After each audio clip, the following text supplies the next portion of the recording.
কিছু হরি কথা, কিছু কৃষ্ণ কথা বলবার জন্য। কিন্তু শাস্ত্রে কি বলছে বাবা? শ্রীকৃষ্ণ চৈতন্য লীলা অদ্ভুত অনন্ত, ব্রহ্মা বিষ্ণু শিব যার নাহি পায় অন্ত। বাবা, যে লীলার কথা চতুরানন ব্রহ্মা চারটে মুখে বলে বর্ণনা করতে পারল না, পঞ্চানন ভোলানাথ পাঁচটা মুখে বলেও বাবা বর্ণনা করতে পারল না। আরো একজন আছে বাবা, যার 6টা মাথা ছিল, যাকে বলা হয় সরানন কার্তিক। তাই এবার মায়েরা বলবে, আচ্ছা মা, তুমি যে বলছো কার্তিকের 6টা মাথা, তাই যে আমাদের মা দুর্গা রয়েছে, যখন আমরা দুর্গা ঠাকুর দেখতে যাই তখন তো কার্তিক থাকে, তাই না মা? তার কার্তিকের তো একটাই মাথা থাকে, তা তুমি বলছো 6টা মাথা। ও মা, এই বিষয়ে জানতে হলে বাবা ছোট্ট একটা বিষয় জানতে হবে। কি না, একদিন কৈলাসে আমার হর পার্বতী মিলন করছিল। তা যখন হর পার্বতী মিলন করছিল বাবা, সেই স্থানে 60,000 বাল্যখিল্য মুনি ঋষিগণ উপস্থিত হয়েছে। উপস্থিত হয়ে কি করেছে বাবা? তারা ভোলানাথের জয়ধ্বনি করেছে, ওম নমঃ শিবায়। যেই না ভোলানাথের জয়ধ্বনি করেছে মা, পার্বতী আর ভোলানাথ মিলন করতে করতে মা দুইজন আলাদা হয়ে গেছে। এবার যখন আলাদা হয়ে গেছে, তাহলে কি হয়েছে বাবা? মিলন তো সম্পূর্ণ হলো না, অসম্পূর্ণ মিলন হয়েছে। তাই ভোলানাথের শুক্রবিন্দু এক গভীর জঙ্গলের মাটিতে গিয়ে পড়েছে। আর যেই না পড়েছে মা, অমনি এক সন্তানের সৃষ্টি হয়ে গেল। দেখুন বাবা, দেবতারা হচ্ছে অজনী সম্ভবা। দেবতারা মাতৃগর্ভে জন্মগ্রহণ করে না, তাই না মা? আমরা মাতৃগর্ভে জন্মগ্রহণ করি, কিন্তু দেবতারা মাতৃগর্ভে জন্মগ্রহণ করে না। তা যেই না ওই কার্তিকের জন্ম হয়েছে বাবা, আর সেই বনে 6 জন রমণী কাঠ পোড়াতে গিয়েছে, জ্বালানি কাঠ। এবার কি হয়েছে? সেই সদ্যজাত শিশুটিকে দেখে মনে মনে ভাবছে, আহারে কেমন মাতা পিতা যে এমন ভাবে একটা সদ্যজাত সন্তানকে ফেলে গেছে। ও মা, পার্বতী মা তো জানলে না যে কার্তিকের জন্ম হয়েছে, জানলে কি এমন ভাবে ফেলে রাখতো মা? তাই কি করেছে? সেই 6 জন রমণী কার্তিককে নিয়ে গিয়ে মানুষ করেছিল বলে কার্তিকের 6টা মাথা হয়েছে। তাই এবার কি হয়েছে? দেবরাজ ইন্দ্র কার্তিককে দেব সেনাপতি হিসাবে ঘোষণা করলেন, আর সেই আনন্দে এক নাম যজ্ঞের আয়োজন করেছে বাবা। আর সেই যজ্ঞে সেই 60,000 বাল্যখিল্য মুনি ঋষিগণ উপস্থিত হয়েছে। তাদের উচ্চতা ছিল মা 1 আঙ্গুল। তাদের উচ্চতা ছিল 1 আঙ্গুল। মাগো, আমরা হলাম 3.5 হাতের দেহ, আমাদের এই দেহ 3.5 হাতের, তাই না? কিন্তু তাদের উচ্চতা ছিল 1 আঙ্গুল। তা মা, কোন মানুষকে দেখে কখনো কোনোদিনও ব্যঙ্গ করতে নেই, তাই না মা? কোন মানুষকে দেখে কখনো ব্যঙ্গ করবেন না, সে যেমনই হোক কেন না। আমরা সবাই কিন্তু মা ভগবানের সন্তান, তাই না? তা কোন মানুষকে যদি আঘাত দিয়ে কথা বলেন, সেই আঘাত স্বয়ং ভগবানেরও লাগে, তাই না? তা কি হয়েছে? কার্তিককে তাদেরকে দেখে একটা মাথা চুপ ছিল বাবা, বাকি 5টা মাথা তাদেরকে দেখে অপমান করে অট্টহাসি হেসেছে। আর যেটা অট্টহাসি হেসেছে, সেই 60,000 বাল্যখিল্য মুনি ঋষিগণ বলে উঠেছে, কার্তিক, তোমার এত বড় অস্মিতা, তুমি দেখতে সুন্দর বলে আজ তুমি আমাদেরকে দেখে অপমান করে অট্টহাসি হাসলে। বেশ, আমরা তোমাকে অভিশাপ দিচ্ছি,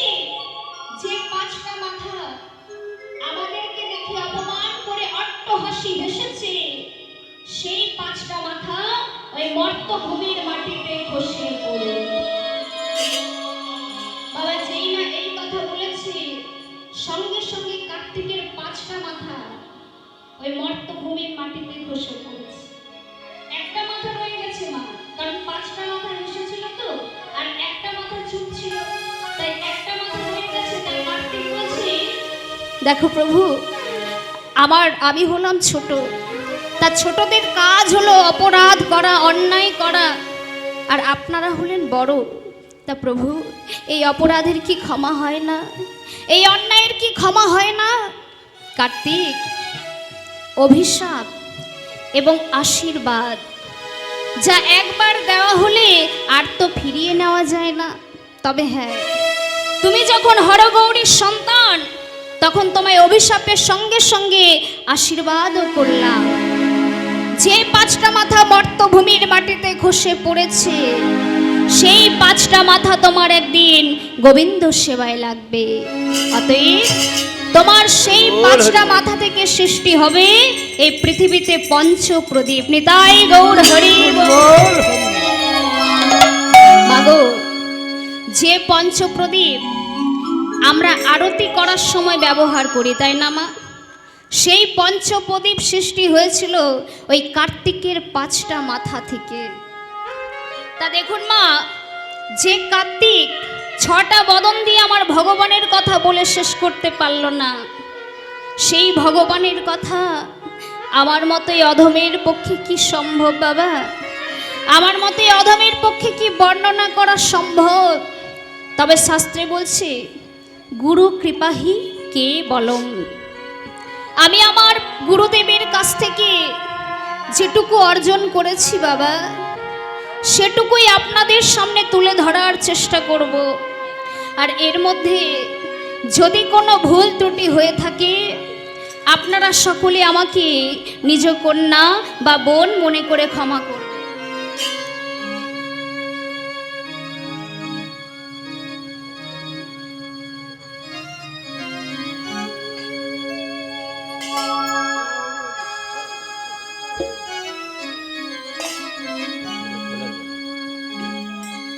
জয় নিতাই, জয় রাধে, জয় রাধেশ্যাম।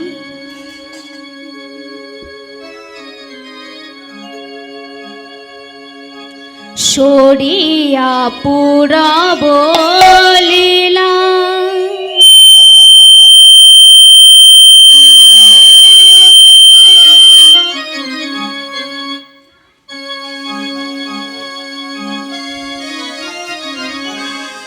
সরিয়া পুরা বলিলা গৌরাঙ্গ সরিয়া পুরা বলিলা গৌরাঙ্গ সরিয়া পুরা বলিলা গৌরাঙ্গ সরিয়া পুরা বলিলা গৌরাঙ্গ কাঁদিতে কাঁদিতে বলে কি হবে উপায়। আর কাঁদিতে কাঁদিতে বলে কি হবে উপায়। কাঁদিতে কাঁদিতে বলে কি হবে উপায়। কাঁদিতে কাঁদিতে বলে কি হবে উপায়। কেঁদে কেঁদে বলে ঠাকুর, কেঁদে কেঁদে বলে ঠাকুর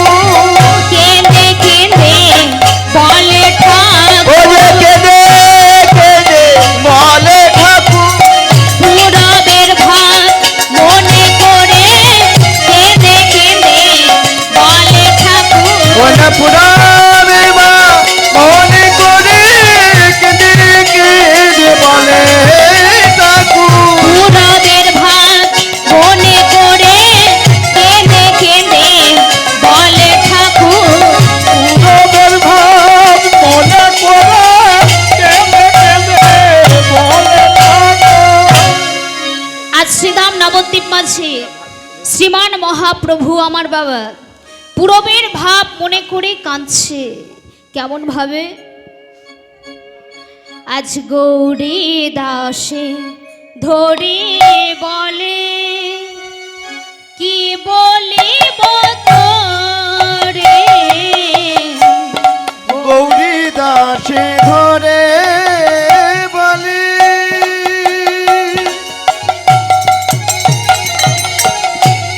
কি বলিব তোরে, গৌরী দাসে ধরে বলে কি বলিব তোরে, গৌরী দাসে ধরে বলে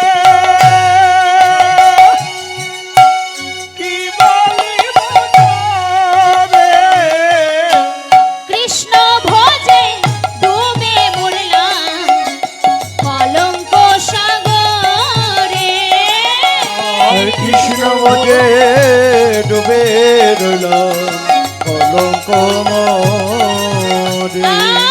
আর কৃষ্ণ ভোজে ডুবে মরলাম কলঙ্ক সাগরে, কৃষ্ণ ভজে ডুবে রইলাম কলঙ্ক সাগরে। আমি কেন বা কৃষ্ণ ভোজেছিলাম, কেন বা কৃষ্ণ ভজেছিলাম, আমি কেন বা কৃষ্ণ ভোজেছিলাম, আমি কেন বা কৃষ্ণ ভজেছিলাম, লঙ্ক সাগরে ডুবে মরিলাম কেন বা কৃষ্ণ ভোজেছিলাম, আমি বঙ্গ সাগরে ডুবে মরিলাম কেন বা কৃষ্ণ ভজেছিলাম, লঙ্ক সাগরে ডুবে মর আমি কেন বা কৃষ্ণ ভোজেছিলাম, নিতাই গৌর হরি বল। আমি কেন বা কৃষ্ণ ভজেছিলাম, আমি কেন বা কৃষ্ণ ভজেছিলাম। জানি তাই আজ গৌর হরি আমার এই জগৎকে শিক্ষা দেবার জন্য বাবা রাধারানীর ভাব ধারণ করে বলছে, হে কৃষ্ণ,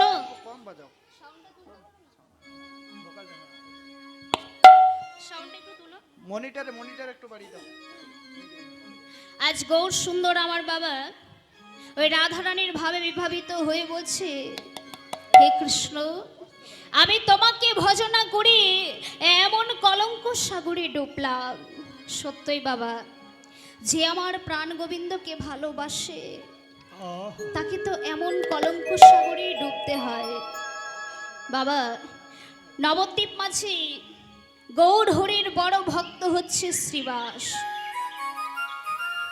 শ্রীবাসের অঙ্গনে গৌর হরি আমার সর্বদাই নাম সংকীর্তন করতেন। তা বাবা নবদ্বীপে কি আর কোনো জায়গা ছিল না? কি গো, ওই নবদ্বীপের মাঝে কি আর কোনো জায়গা ছিল না যে গৌর হরি আমার সর্বদাই শ্রীবাসের অঙ্গনে হরিনাম করতেন? বাবা শ্রী শব্দের অর্থ হচ্ছে সুন্দর, আর বাস শব্দের অর্থ হলো বাসা। সুন্দর বাসা যার আছে, সুন্দর হৃদয় যার আছে, সেখানেই তো আমার ভগবান বিরাজ করে, তাই না মা? তা নবদ্বীপের বড় ভক্ত হচ্ছে শ্রীবাস, তারই একমাত্র ভাইজি হচ্ছে নারায়ণী। বাবা অল্প বয়সে নারায়ণী নিজের বাবা মাকে হারিয়ে ফেলল। বাবা মাকে হারিয়ে সে নারায়ণীর বিবাহ হয়ে গেল, কিন্তু বাবা গো ভগবানের এমন কৌশল, নারায়ণী অল্প বয়সে তার স্বামীকে হারিয়ে ফেলল। স্বামীকে হারিয়ে নারায়ণী সেই শ্রীবাসের গৃহে বসবাস করতে লাগলো। মা দেখুন মা, সে শ্রীবাসের গৃহে থাকতে থাকতে সেও গৌর হরির পরম ভক্ত হয়ে গেল। তাই কি হয়েছে, একদিন গৌর হরি আমার তার সঙ্গ সাথীদের লয়ে হরিনাম করতে করতে ওই সুরধ্বনিতে চলেছে। কেমন ভাবে, ভজ শ্রীকৃষ্ণ জপ শ্রীকৃষ্ণ, লহো শ্রীকৃষ্ণের নামে রে ভজ শ্রীকৃষ্ণ কহ শ্রীকৃষ্ণ কহ শ্রীকৃষ্ণের নাম রে ভজ শ্রীকৃষ্ণ জপ শ্রীকৃষ্ণ লহো শ্রীকৃষ্ণের নামে রে এ ভজ শ্রীকৃষ্ণ জপ শ্রীকৃষ্ণ লহ শ্রীকৃষ্ণের নাম রে যে জন শ্রীকৃষ্ণ ভজে সে হয় আমার প্রাণ রে যে জাহান শ্রীকৃষ্ণ ভজে সে হয় আমার প্রাণ রে যে জন শ্রীকৃষ্ণ ভজে সে হয় আমার প্রাণ রে যে জন শ্রীকৃষ্ণ ভজে সে হয় আমার প্রাণ রে বাইরা সবাই মিলে যখন এই আসরে এসেছি সবাই মিলে ভগবানের নাম করব কেমন ভজ শ্রীকৃষ্ণ জপ শ্রীকৃষ্ণ লহ শ্রীকৃষ্ণের নামে রে উলুধ্বনি হরে হরে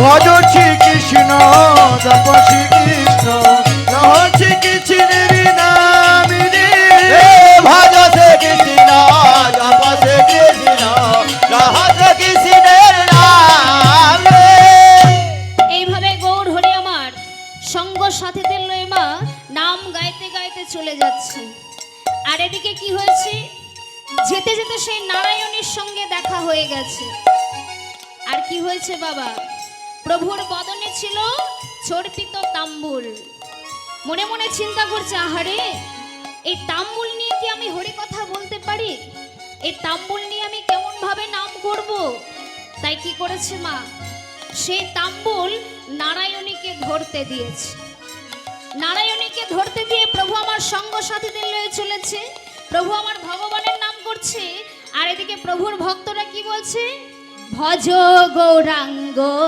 জপ গৌরাঙ্গ লহ গৌরাঙ্গের নামে রে উলুধ্বনি ভজ গৌরাঙ্গ জপ গৌরাঙ্গ লহ গৌরাঙ্গের নাম রে এ ভজ জপ গৌরাঙ্গ লহ গৌরাঙ্গের নাম রে যে জন গৌরাঙ্গ ভজে সে হয় আমার প্রাণ রে যে জনা গৌরাঙ্গ ভজে সে হয় আমার প্রাণ রে যে জন গৌরাঙ্গ ভজে সে হয় আমার প্রাণ রে আর যে জন গৌরাঙ্গ ভজে সে হয় আমার প্রাণ রে ভজ গৌরাঙ্গ জপ গৌরাঙ্গ লহ গৌরাঙ্গের নাম রে ভজ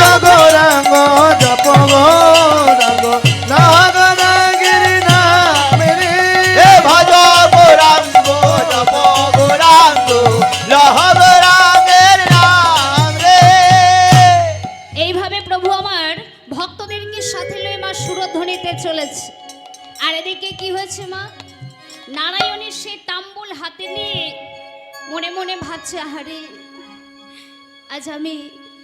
আজ আমি সেই প্রভুর প্রসাদ পেয়েছি এই যে আমার কাছে মহাপ্রসাদ তাই কি করেছে মা নারায়ণী সেই তাম্বুলকে মহাপ্রসাদ বলে ভক্ষণ করেছে আর যেই না ভক্ষণ করেছে মা অমনি কি হয়েছে ভক্ষণ করে নারায়ণী আজ গৃহে ফিরে এসেছে গৃহে ফিরে এসে মা এইভাবে দিন যেতে থাকে দিন যেতে যেতে একদিন কি হয়েছে মা সেই বাল্য বিধবা নারায়ণী হয়েছে অন্তঃসত্ত্বা সেই বাল্য বিধবা নারায়ণী হয়েছে মা গর্ভবতী আর এই কথাটা সমস্ত নবদ্বীপে পৌঁছে গেল নবদ্বীপের ব্রাহ্মণগণ বলছে এই ভাই শুনেছিস ওই শ্রীবাসের ভাইজি যে কিনা বাল্য বিধবা সে হয়েছে অন্তঃসত্ত্বা সে হয়েছে গর্ভবতী চল আমরা সকলে মিলে ওই নারায়ণীর কাছে জানবো যে তার গর্ভে যে সন্তান রয়েছে তার পিতৃ পরিচয় কি। যদি বলতে পারে ভালো, না হলে জানবো নারায়ণী অসতী, নারায়ণী কুলটা, নারায়ণী অসতী রমণী। যে না এই কথা বলেছে, ব্রাহ্মণগণ সকলে মিলে শ্রীবাসের গৃহে এসে বলছে, শ্রীবাস তোমার কানে নিশ্চয়ই এতক্ষণ কথাটা পৌঁছে গেছে। আচ্ছা শ্রীবাস, তুমি তোমার ভাইজিকে গিয়ে জিজ্ঞাসা করো তার গর্ভে যে সন্তান রয়েছে তার পিতৃ পরিচয় কি। যদি বলতে পারে ভালো, না হলে আমরা সকলে মিলে আজ থেকে তোমাকে এক ঘরে করব। বাবা, ঘরের ভেতর থেকে নারায়ণী শুনছে তার কাকাকে এমন কথা বলছে ব্রাহ্মণগণ, নবদ্বীপের ব্রাহ্মণগণ, আর নারায়ণী ঘরের ভেতর থেকে সবকিছু শুনছে। শুনতে শুনতে নারায়ণী কি করেছে বাবা, ছুটতে ছুটতে চলেছে সুরধ্বনিতে, গিয়ে ডাকছে গৌর হরি, গৌর হরি। আজ আমায় সকলে বলছে আমি নাকি কলঙ্কিনী, আজ আমায় সকলে বলছে আমি নাকি অসতী, সকলে আমায় বলছে আমি কুলোটা রমণী। প্রভু, কেউ জানুক বা নাই জানুক, তুমি তো জানো প্রভু। যেদিন থেকে আমি আমার স্বামীকে হারিয়েছি, সেই দিন থেকে এই মন মন্দিরে আমি যে তোমাকে বসিয়েছি গৌর হরি। যেদিন থেকে আমি আমার স্বামীকে হারিয়েছি, সেদিন থেকে আমি যে তোমার সেবা দিয়েছি প্রভু। প্রভু, আমি আমার স্বামীকে হারিয়ে এই মন মন্দিরে তোমাকে বসিয়েছি প্রভু। এই কি আমার অপরাধ, এই কি আমার অন্যায়, বলে দাও গৌর হরি, একটিবার তুমি আমায় বলে দাও। এইভাবে নারায়ণী সুরধ্বনিতে কাঁদছে আর বলছে গৌর হরি, আজ যদি তুমি আমায় দেখা না দাও, আজ যদি তুমি আমাকে কৃপা না করো, আমি এক্ষুনি এই মুহূর্তে এই সুরধ্বনিতে ঝাঁপ দিয়ে আমার প্রাণ বিসর্জন করব। যেই না বাবা নারায়ণী সুরধ্বনিতে ঝাঁপ দিতে গেছে, হঠাৎ দৈববাণী হচ্ছে, নারায়ণী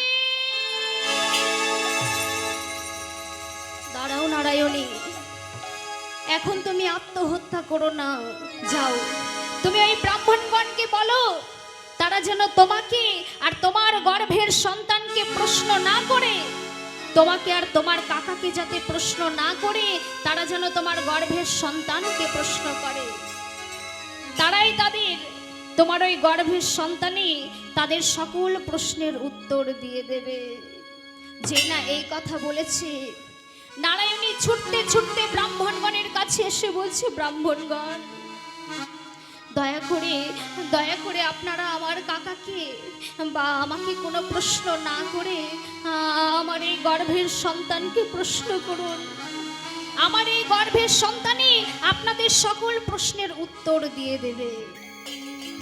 যেই না এই কথা বলেছে, ব্রাহ্মণগণ বলছে, নারায়ণী কখনো কোনোদিনও গর্ভের সন্তান কথা বলেছে কি গো মা?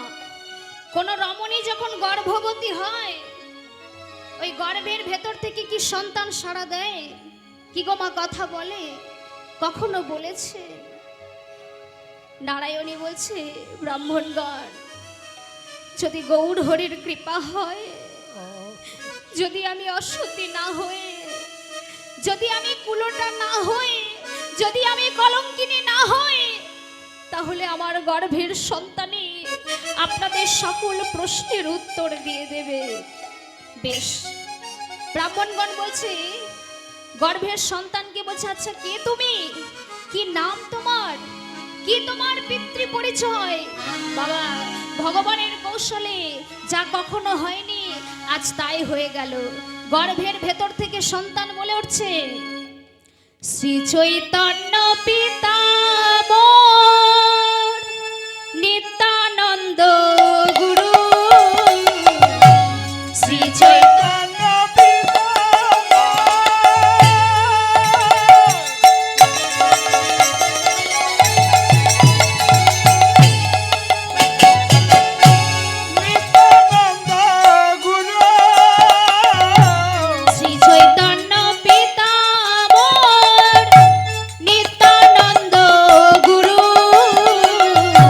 শ্রী চৈতন্য পিতা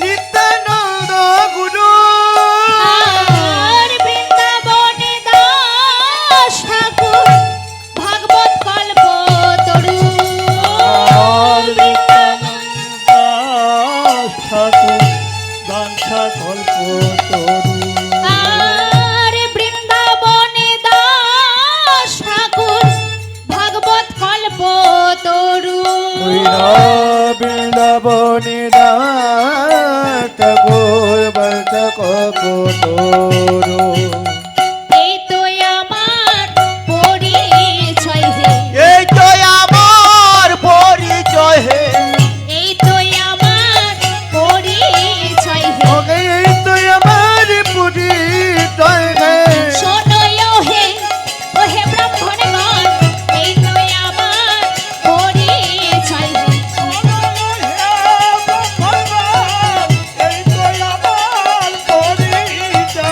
শোনো হে ও হে ব্রাহ্মণগণ এই তো আমার পরিচয় হে শোনাই রে ভক্তগণ, এই আমার পরিচয় হে। যে না বাবা সকল ব্রাহ্মণগণ ওই গর্ভের সন্তান যখন ব্রাহ্মণগণকে উত্তর দিয়ে দিল মা, ব্রাহ্মণগণ কি করেছে? মাথা নিচু করে সকলে চলে গেল। তা বাবা এইভাবে ভগবান আমার সে নারায়ণের কলঙ্ক নিষ্কলঙ্ক করলেন। তাই কি হয়েছে? আজ গৌর হরি আমার সকল ভক্তবৃন্দকে বলছে, হে কৃষ্ণ, আমি তোমাকে ভজনা করে এমন কলঙ্ক সাগরে ডুবলাম। এমন সময় কি হয়েছে মা? সকল ভক্তগণ সকলে একত্রিত হয়েছে। গদাধর আদি সবে একত্র হইয়া গদাধর আদি সবে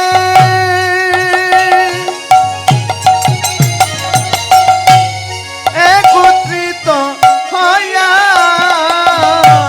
গদাধর আদি সবে একত্র হইয়া গোরাধর আদে সবে একতি হইয়া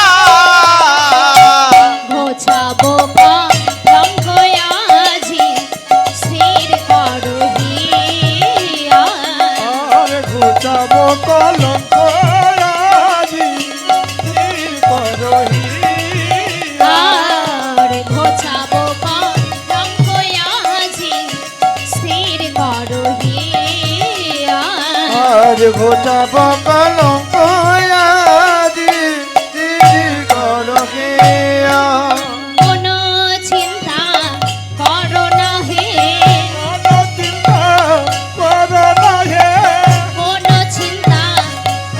না হে বলে কোন চিন্তা করো না হে ঘোছাবো রঙ্গয়াজি কোনো চিন্তা করো না হে গোটাইব কলঙ্ক রাজি কোনো চিন্তা করো না হে। ঘোছাবো রঙ্গয়াজি কোনো চিন্তা করো না হে যাব কলঙ্ক আজি কোন চিন্তা করো না হে রাধা ভাবে বিভাবিত আমার ভাবে নিধি গড়া ভাব